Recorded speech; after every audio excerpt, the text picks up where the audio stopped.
Good evening, ladies and gentlemen. I have got another amazing game to show you from the World Chess Championship contested by Ju Wenjun and Tan Zhongyi. But first, I owe you a couple of apologies. If you don't want to hear all of this and you're just here for the chess, skip forward about 30 seconds to a minute. Firstly, I have to apologize for how late this video is coming out. I was very busy today, and that leads to my second apology. I'm going to take 30 seconds to just tell you what I did today. Today, I was very fortunate enough to be invited to a prestigious event at the University of Johannesburg because I was awarded this Best in First Year Chemistry. That's towards the camera. Uh, Best in First Year Chemistry for UJ in the Chemical Sciences Department. I was number one out of I don't know how many people. So today was a very interesting day, and it was also my dad's birthday. I was at this award ceremony. I was out for my dad's birthday, hence the suit. You could also take it as perhaps I'm here to watch chess funeral. And you'll see why in just a moment. Now we can cut to the game. Anyway, so the game, it's game 8. Tan Zhongyi, Ju Wenjun. And we had shocks and surprises on move 1 as Tan Zhongyi stopped with the English that she was playing, and she was playing it fairly well actually. I know she did lose the game with the black pieces, but she was putting on decent pressure with the English. She goes to e4. We get e4, e5, and here most games go knight to f3, and then either knight to c6 or knight to f6. Knight to f6 could have been played, a Petrov, just looking for it to be symmetrical and to play a draw. And if we got knight to c6, we would have seen whether she would have played an Italian or a Spanish. But she doesn't do any of that, and she plays number 2, knight to c3. Now, linked down below will be a link to my video about the Vienna opening, Gotham Chess's favorite opening. That's what this is. She's played 2, knight to c3, and this is just something offbeat. Now we get knight to f6. Now those of you who are aware, you can in this position play the Vienna Gambit, and you can get this structure, but Ju Wenjun would know the best move, which is d5. And then you would get like takes, takes, takes, and something like this. Structure would appear, and it would be a draw, if not better, for black. So we don't get this, and instead we get bishop to c4, now knight to c6, d3. The bishop comes out to pin the knight. We develop d6, castles. We take the knight, and we castle as well. And we get to this position. The players haven't spent too much time. Ju Wenjun down a couple of minutes just going through her moves, thinking she may have been a little bit surprised by the opening, and also just thinking through her plans. We get your bishop to g5. Let me speak clearly. And then here, there's a few moves for black to consider.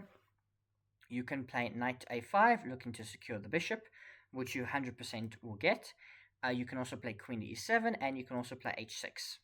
So we get h6, bishop drops back, and now knight to a5. So combining all the plans as I whack my microphone. The bishop slides back, and now we get knight takes b3, and pawn takes b3. Queen to e7, and rook e1.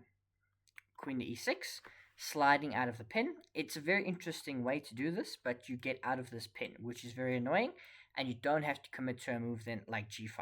So very interesting plan from Ju Wenjun, executed superbly. We get Tan Zhongyi striking in the center, and we drop the knight back. Now the bishop cannot take it, and we're looking to keep the central square. You might ask, why is black not taking? Well, you're not taking because you're just going to fix the structure for white. So we get the queen sliding up, a waiting move, a6, maybe perhaps looking to build on the queen side with b5. One of the top ancient moves was to just play a5. And then we get rook to d1. The game is level. It's very much level. We get rook d8, or rook f8 rather, bishop to g3, and b5. You can see Ju Wenjun taking space on the queen side, and this game looks like it's going to peter out to draw as we get knight to d2, knight to f6, and we're locking down everything on the queen side. Now c5 is not also possible, because you would just probably lose a pawn if we can get the pieces coordinated. Now we get knight to h5, and here, very interesting move we get after knight to b3, we get queen to g6. And Ju Wenjun is very much looking to get everything rolling on the king side and setting up an attack. Because she's up 3 games. She can win this in less than 10 games, which is scary if you're Tan Zhongyi. So we get takes. Intermezzo, we take the bishop. Now you can take with the queen. Queen takes is a move. after which we get takes, and all of this gets cleared up. This is just a draw. There's no dynamic play to really be had here. I suppose you can land a knight here. And white might be applying pressure here, but black has always got ways to get compensation. So we keep the queens on the board, taking like this, and we take with the rook. And now we play knight a5, which I think is a mistake. I know I'm not as good as these players. You need to play dynamically, I think. You need to play f4. You need to play knight to d2, bringing the knight back towards the game. I think knight a5, what is the knight doing there? Yes, you can look at that square, but that knight is easily removed. So I don't think you want to go out to the side, because now the bishop guards that square. You can say, well, my knight can go there. And what happens when you do that? It's just stuck on the side of the board, and you might need it, because now you get rook e3, rook a8, and a blue arrow's appeared. I managed to find the setting. Those blue arrows are only moves. So we've got the first time Tan Zhongyi must find an only move, or black is considerably better. And she finds this one, rook d8, f5 from Ju Wenjun, and queen d4 is a mistake. It's not an only move. She's got two choices here, really, that keep the advantage, or keep it less than one. E takes f5 is better than the rest. Even though you can get bishop takes f5, and then you can get like something like queen to d2, and this is okay for white. The alternative is to play knight to b3. Remember what I said? We're bringing the knight back. Those are the only two moves that really help. Queen d4 is not it, because we get takes, and we are forced to trade all the rooks, and this position is always going to be slightly better for black, because they are up a pawn, and they've got better attacking chances, and in this position, this bishop is better than that knight. So now we get c4. Now, you can see there's a blue arrow on the board. That's not because it's an only move and every other move is losing for Ju Wenjun. It's because it's the only move that gives any advantage. You must play it, and that move is e3. And this is Ju Wenjun in the World Championship with e3.